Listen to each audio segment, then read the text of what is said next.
નમસ્તે બાળકો.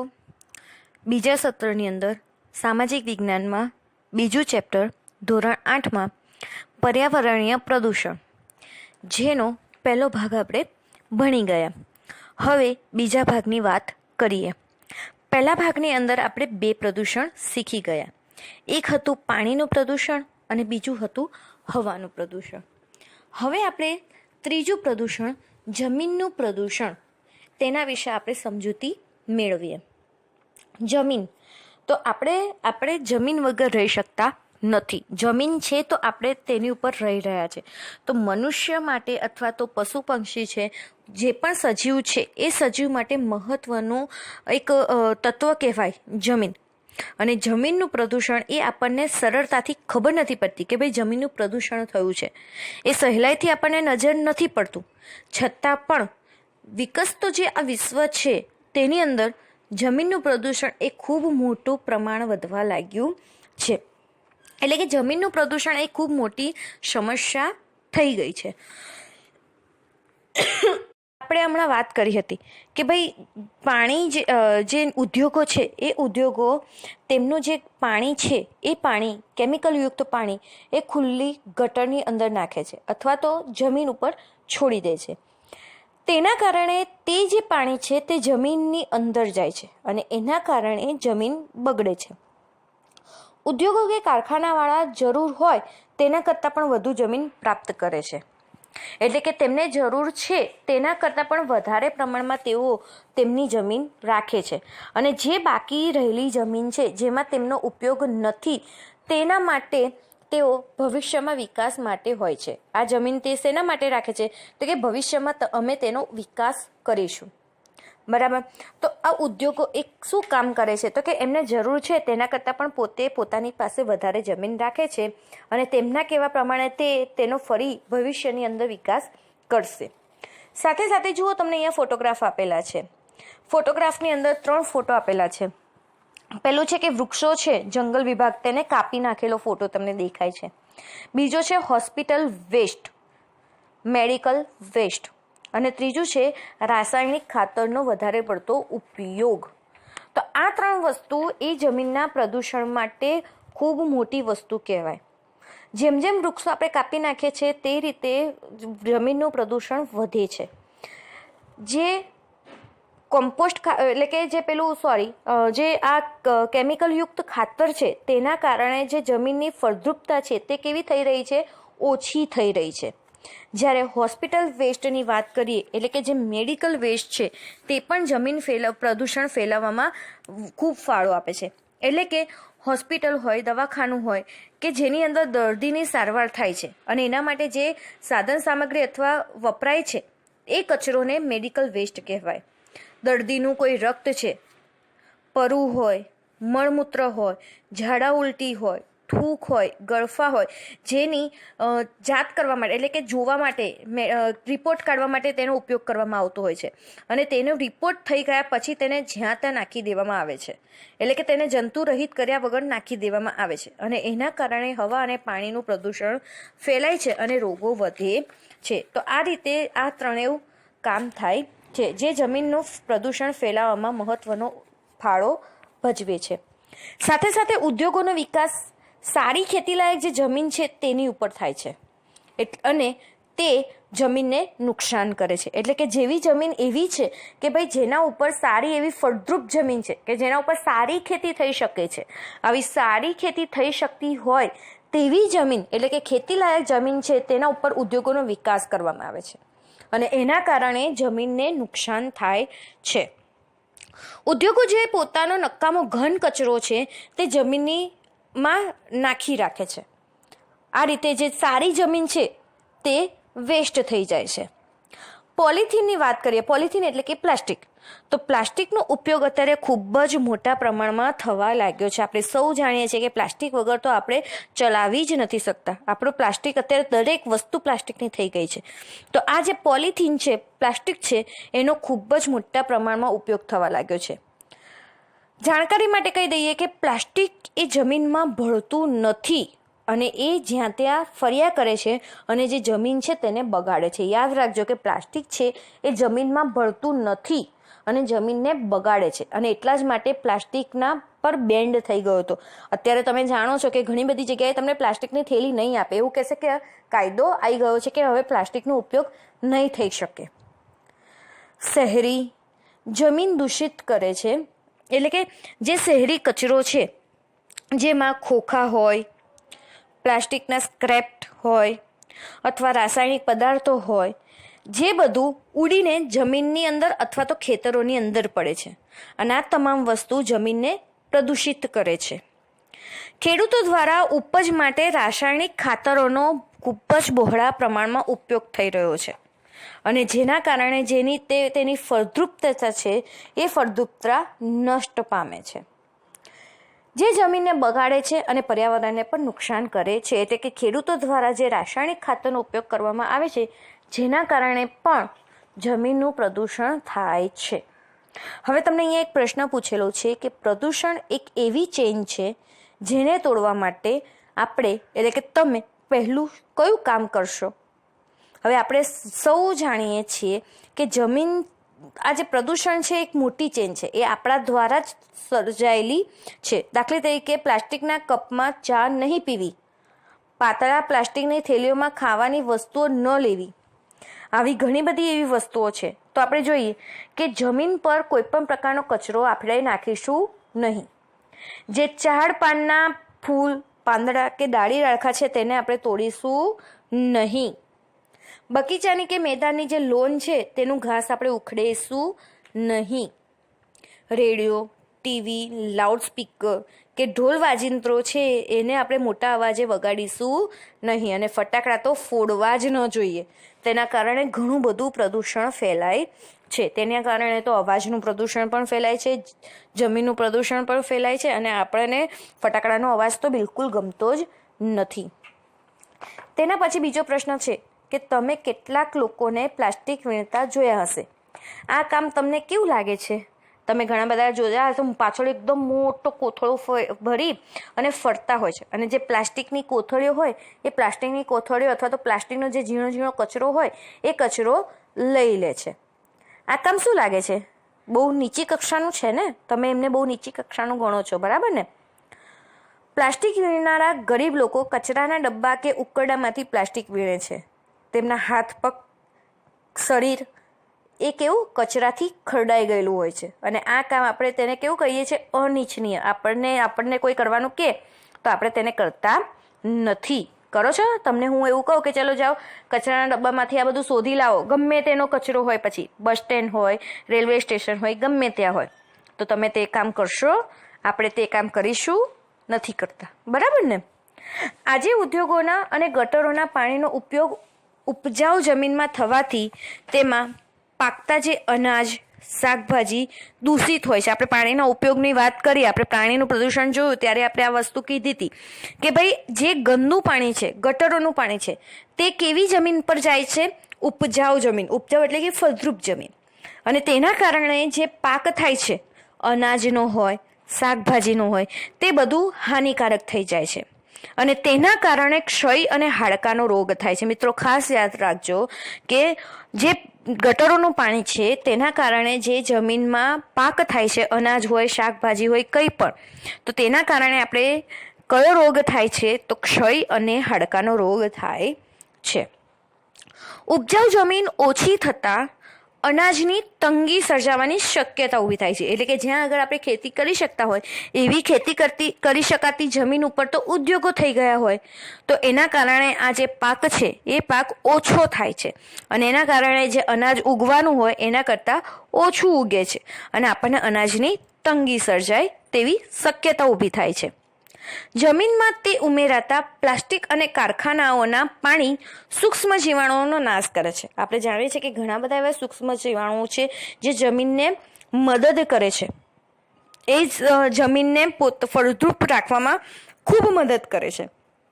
પરંતુ કેમિકલ યુક્ત જે પાણી છે તે જમીનની અંદર જતાં આવા સૂક્ષ્મ જીવાણુઓ નાશ પામે છે અને એટલા જ માટે ઉદ્યોગોનો જે ઘન કચરો છે તે પણ સૂક્ષ્મ જીવાણુ માટે ઘાતક બની રહ્યો છે. આ જીવાણુઓ જમીનને ઉપજાઉ બનાવે છે પરંતુ તેના નાશના કારણે હવે જમીન કેવી થઈ જાય છે? બિન ઉપજાઉ થઈ જાય છે. એટલે કે જે જમીનની અંદર સૂક્ષ્મ જીવાણુ રહેલા છે તેમનો નાશ થવાથી જમીનને ઉપજાઉ બનાવવામાં પણ નિષ્ફળતા મળે છે અને આના કારણે જમીન બિન ઉપજાઉ બની રહે છે. આપણે જમીન પ્રદૂષણને અટકાવી શકીએ છીએ. આપણે જો ધારીએ તો આજે આપણું જમીન પ્રદૂષણ છે તેને અટકાવી શકીએ છીએ. એના માટે આપણે પ્લાસ્ટિક અને કેમિકલનો ઉપયોગ જરૂર પૂરતો જ કરવો જોઈએ. જમીન પ્રદૂષણને અટકાવવા માટે આપણે શું કરી શકાય? તો જમીન પ્રદૂષણને અટકાવવા માટે આપણે પ્લાસ્ટિક અને કેમિકલનો જે ઉપયોગ છે તે મર્યાદિત પ્રમાણમાં જરૂર પૂરતો જ કરવો જોઈએ. ઉપજાઉ જમીનમાં ઉદ્યોગો સ્થાપવા ન જોઈએ. એટલે કે જે ખેતીલાયક જમીન છે એ ખેતીલાયક જમીનની અંદર ઉદ્યોગો સ્થાપવા જોઈએ નહીં. પર્યાવરણનું જતન કરવું જોઈએ. પર્યાવરણ જે છે એ પર્યાવરણનું આપણે શું કરવું જોઈએ? જતન કરવું જોઈએ. રાસાયણિક ખાતરને બદલે જૈવિક ખાતર, દેશી ખાતરો વાપરવા જોઈએ. આપણે જે રસાયણયુક્ત ખાતર છે એ ખાતરને બદલે આપણે જૈવિક ખાતર અથવા તો જે દેશી ખાતરો બનાવવામાં આવે છે તેનો ઉપયોગ આપણે કરવો જોઈએ. જંતુનાશક દવાઓ છે તેનો ઓછામાં ઓછો ઉપયોગ કરવો જોઈએ. નકામું જે પ્લાસ્ટિક અને ઘન કચરો છે તેને બાળીને અથવા તો રિસાયકલ કરીને ફરીથી તેને ઉપયોગ કરવો જોઈએ. પરંપરાગત સ્ત્રોતોનો ઉપયોગ કરવો જોઈએ. એટલે કે લીલો પડવાશ હોય તેવી નવી ટેકનોલોજીનો ઉપયોગ કરવો જોઈએ. જે પાણી પણ બચાવે અને પ્રદૂષણ પણ રોકે છે એટલે કે ટપક સિંચાઈ પદ્ધતિ.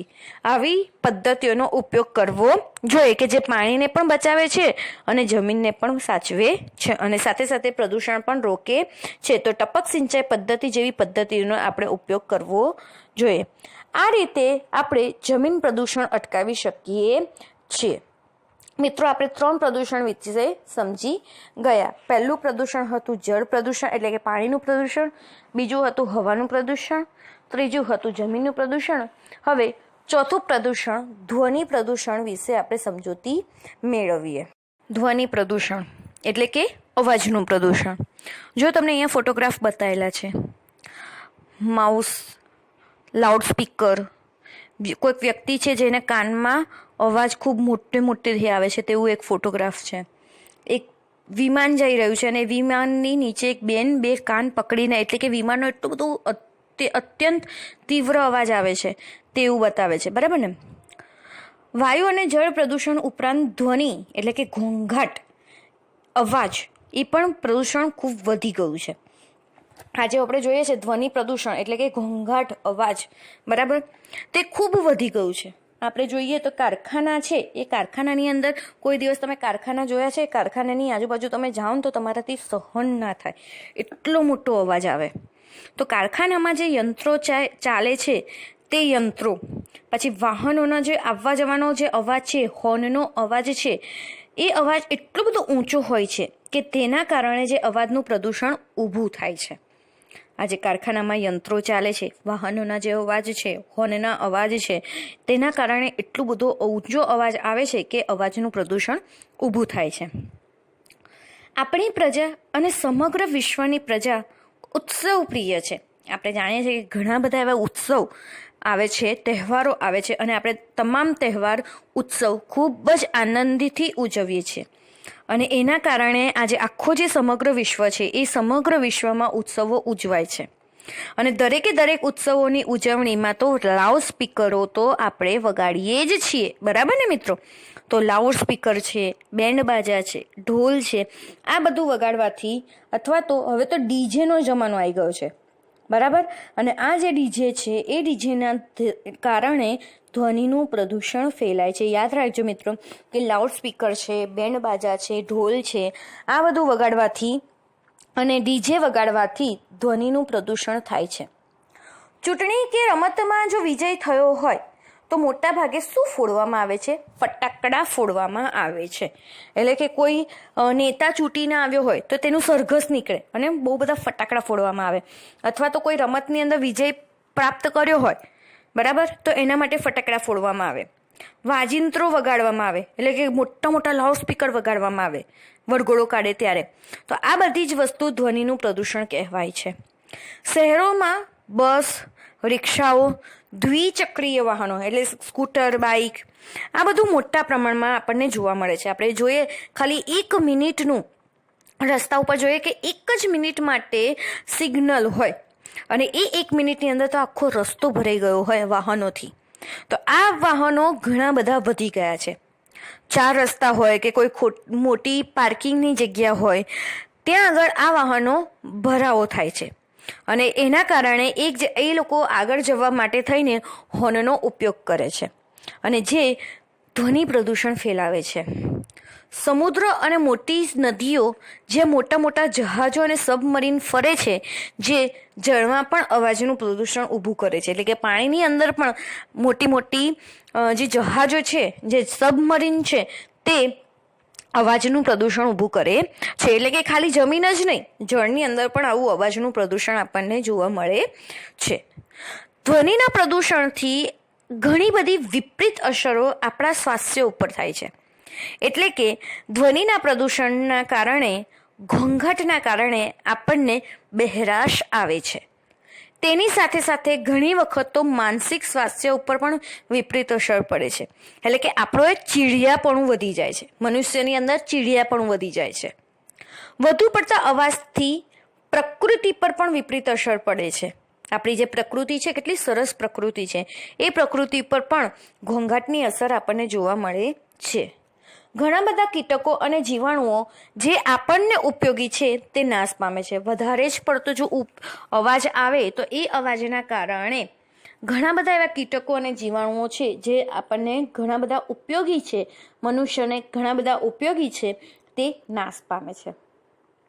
એના જ માટે થઈને હોસ્પિટલ હોય, શાળા હોય કે દવાખાનું હોય, તેની પાસે તમે એક બોર્ડ મૂકેલું જોયું હશે. એ બોર્ડ ઉપર શું લખેલું હોય છે? નો હોર્ન કે સાયલેન્સ પ્લીઝ. આવા આપણને ચિહ્નો મૂકવા પડે છે. કેમ? તો એ ખરેખર હવે આપણે સરસ મજાનું સ્કૂલની અંદર ભણતા હોઈએ અને જો કદાચ એ રોડ ઉપરની સ્કૂલ હોય તો ત્યાં આગળ આવતા જતા વાહનો છે તે હોર્ન પર હોર્ન મારે તો આપણું ભણવામાં ચિત્ત રહે નહીં.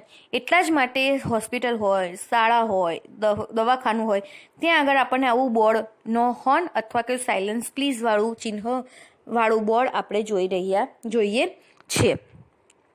તે ખરેખર ધ્વનિ પ્રદૂષણની મારકતા દર્શાવે છે. એટલે કે ખરેખર આવું થવું જોઈએ નહીં. નાગરિક પોતે જ સમજવાની ટેવ કેળવે એ જ તેનો ઉપાય છે. આના આપણે શું ઉપાય કરી શકીએ કે ભાઈ ધ્વનિ પ્રદૂષણ અટકાવવું હોય તો આપણે શું ઉપાય કરી શકીએ? તો આના માટે તો એક ઉપાય એ જ છે કે આપણે એટલે કે નાગરિકે પોતે જ સમજવાની ટેવ કેળવવી પડે. આપણે ઉત્સવો, પ્રસંગો દરમિયાન વધુ પડતા અવાજ કરવાવાળા વાજિંત્રો વગાડવા જોઈએ નહીં. ધ્વનિ પ્રદૂષણ અટકાવવા માટે, રોકવા માટે આપણે શું કરી શકીએ? તો ઉત્સવો અને પ્રસંગો દરમિયાન વધુ પડતા જે અવાજ કરવાવાળા વાજિંત્રો છે તે આપણે વગાડવા જોઈએ નહીં. વાહનોને યોગ્ય સમયે સર્વિસ કરાવવા જોઈએ. પીયુસીના નિયમો જે છે એ ખૂબ કડક બનાવવા જોઈએ, જે હવે બની ગયા છે. આપણે અત્યારે આ નિયમ આવી ગયો છે કે ભાઈ પીયુસી ફરજિયાત હશે. આપણે આગળ તેનું પૂરું નામ જોઈ ગયા. પીયુસીનું આપણે પૂરું નામ શું જોયું? તો પીયુસીનું પૂરું નામ છે પોલ્યુશન અંડર કંટ્રોલ. તો દરેકે દરેક વાહનની અંદર આ પીયુસીનું નિયમો જે છે એ કડક હોવા જોઈએ, જે અત્યારે થઈ ગયા છે. વસ્તી ગીચતાને નિયંત્રણમાં રાખવી જોઈએ. વસ્તી ગીચતા, જે વસ્તી વધારો થઈ રહ્યો છે તેને નિયંત્રણમાં રાખવું જોઈએ. ઉદ્યોગોએ અવાજને નિયંત્રણ કરવા વનીકરણ કરવું જોઈએ. એટલે કે આ ઉદ્યોગો જે છે એ ઉદ્યોગોની આસપાસ બહુ જ બધા વૃક્ષો હોવા જોઈએ અને જેના કારણે તે અવાજને નિયંત્રણમાં રાખી શકે. વાહનોના અવાજને ઘટાડવા રસ્તાઓની આજુબાજુ આપણે વૃક્ષો ઉગાડવા જોઈએ. રસ્તાઓ કેવા બનાવવા જોઈએ? પહોળા બનાવવા જોઈએ. કેમ પહોળા બનાવવા જોઈએ? એના કારણે ટ્રાફિકની સમસ્યા થાય નહીં. અને જ્યાં વધારે પડતો ટ્રાફિક થતો હોય, એવી સમસ્યા હોય તો ત્યાં વન વે રાખવા જોઈએ. આપણી સમય સૂચકતા અને સમજદારી જ આપણને પ્રદૂષણથી બચાવી શકે છે. એટલે કે આપણે જેટલી જવાબદારી સમજીશું એટલી જ આપણી સમજદારી એ આપણને આવા પ્રદૂષણથી બચાવી શકશે. કારણ કે આ પ્રદૂષણ વધ્યું છે, આ પ્રદૂષણ થયું છે, એમાં ક્યાંક ને ક્યાંક આપણે જ જવાબદાર છીએ. તો આપણે સમજદારીપૂર્વક તેનો ઉપયોગ કરવો જોઈએ. હવે તમને અહીંયા પ્રશ્ન પૂછ્યો છે, તમને કેવો અવાજ ગમે છે, કેમ?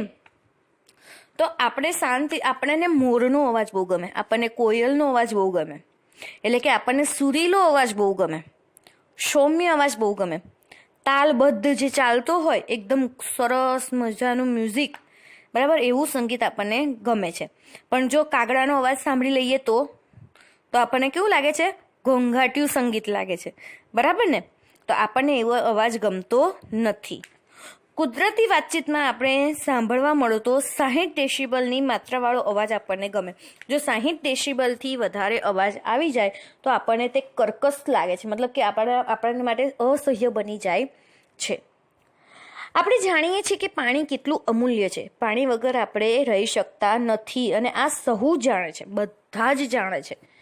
છતાં પણ મિનરલ વોટર આપણે ખરીદીએ છીએ, 10 રૂપિયાની 20 રૂપિયાની બોટલો ખરીદીએ છીએ, બરાબર. એ બોટલ ખરીદતી વખતે આપણે એટલું નથી વિચારતા કે આ પાણીની કટોકટી છે અને આ ગંભીરતા તો આપણે લેવી જ જોઈએ કે જો અત્યારે આપણે 10-20 રૂપિયામાં પાણી ખરીદી રહ્યા છે, આગળ જતાં આ પાણીનું શું થશે? સવાલ માત્ર એટલો પાણીનો જ નથી. ગાંધીજીએ કહેલું જળ, જમીન અને જંગલ એ સામુદાયિક સ્ત્રોતો છે. સામુદાયિક એટલે કે બધા ઉપયોગ કરી શકે, કોઈનો એના ઉપર અધિકાર નથી, બધાનો અધિકાર છે. કોઈ એક વ્યક્તિનો તેમાં અધિકાર નથી હોતો. જળ, જમીન અને જંગલ તે સામુદાયિક સ્ત્રોત છે.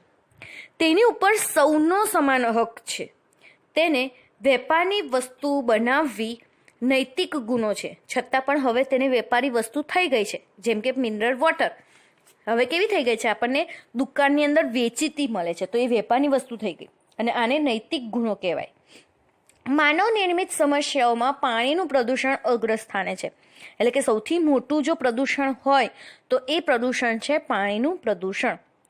એનો ઉત્તર શોધવો આપણી સહિયારી સામૂહિક જનચેતનાની જવાબદારી બની ગઈ. એટલે કે આ પાણીના પ્રદૂષણને કેવી રીતે અટકાવવું તે જોવાની જવાબદારી એ આપણા સૌની જવાબદારી બની રહે છે.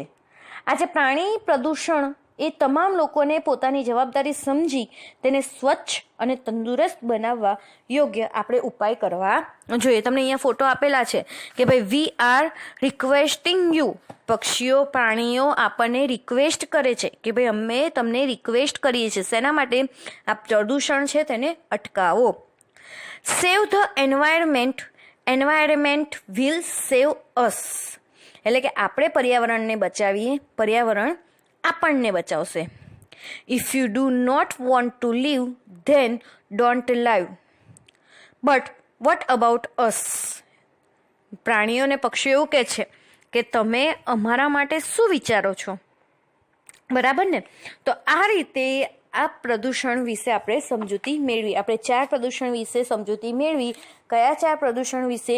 પાણીનું પ્રદૂષણ, હવાનું પ્રદૂષણ, જમીનનું પ્રદૂષણ અને ધ્વનિનું પ્રદૂષણ. સાથે સાથે હું તમને અહીંયા સ્વાધ્યાયના પ્રશ્નોનો ફોટો પાડીને મોકલું છું.